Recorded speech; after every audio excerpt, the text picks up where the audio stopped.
The Zone at 91.3 presents The B-Side. Dan Gunn, man! Hey, Dylan, how's it going? Dude, I am so happy to see you. Welcome home. It's good to see you, too. Yeah, it's nice to be home. I gotta say, I wasn't expecting to see you. I don't know why. I just figured that you were on your way to the desert for Burning Man. But It does feel like I disappear for 6 to 12 months a year, doesn't it? Yeah. Well, great to see you. So what's on the B-side today, my friend? Well, something that's been getting a lot of coverage, so not as B-side as we normally do, is the musical Railings in the parkade downtown. And so what's happened is there's these great guys. It's called Monkey See Interactive.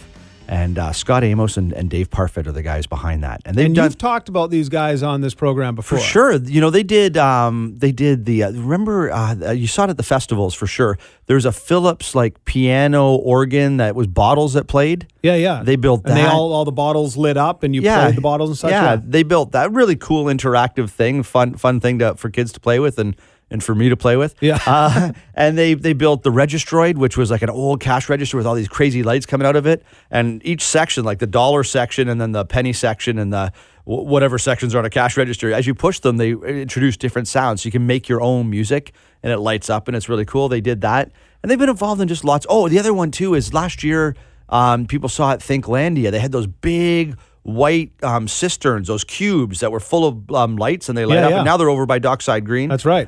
They built those. And so these guys are building some of the cooler kind of hack art in the city. And I, now this musical Railings thing, you just came back from a long trip. So you're going to see a lot.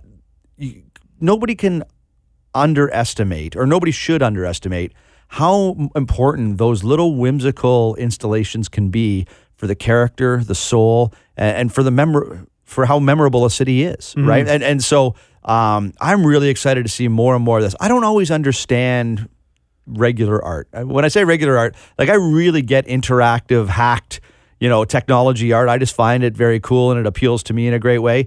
But I think having those types of things that's just things that visitors remember. That's the thing that gets new people to be here. Those are the things that we're going to look back on fondly and say, hey, do you remember that time in Victoria when? Sure. Well, it's funny you say that because it's something that my wife and I thought about and actually talked about a lot as we were exploring through some of truly the most world-class cities on the planet over in Europe, Vienna, Prague, Budapest. And that's something that we're always striving for here in Victoria, I think, is to become a world-class city. A big part of that is contributed by art installations, whether it be hack art, whether it be a traditional art. It just goes to show that culture is alive and well in these city centers, and it does add so much to the character of the place, to the character of the people, your experience and interaction with a city. I've yet to go down to the parkade at Yates Street and actually fiddle with this thing, but I've heard it's really, really cool. Yeah, well, it's, they've done similar kinds of installations before where they build in things so different areas provide different sounds along the way. So here's a tip for you and for everybody else. When you go down, the way the sensors work they're light sensitive. So don't just put your finger on it because your finger actually is translucent. You know how you can hold up a flashlight and you can see through your finger? Put your whole hand over the sensors to try it out. But I think the most important thing is that this is the kind of stuff that gives things character and interest, personality, soul. And I know that there's been a little bit of trash talk about this is a silly project and who cares and what a waste of time. If you feel that way, just consider what a bland, boring, antiseptic world you would live in if we didn't have these whimsical things happening around us. It just sort of break up the monotony of the day-to-day. Mm-hmm. If you want monotony, if you want everything just to be manicured, try somewhere like Palm Desert or San Jose. Those places are horrible. Yeah. If you want to live in an amusement park with no character, there's plenty of those around the world. But Victoria, I think we really want to embrace it's in our nature from the beginning of this city.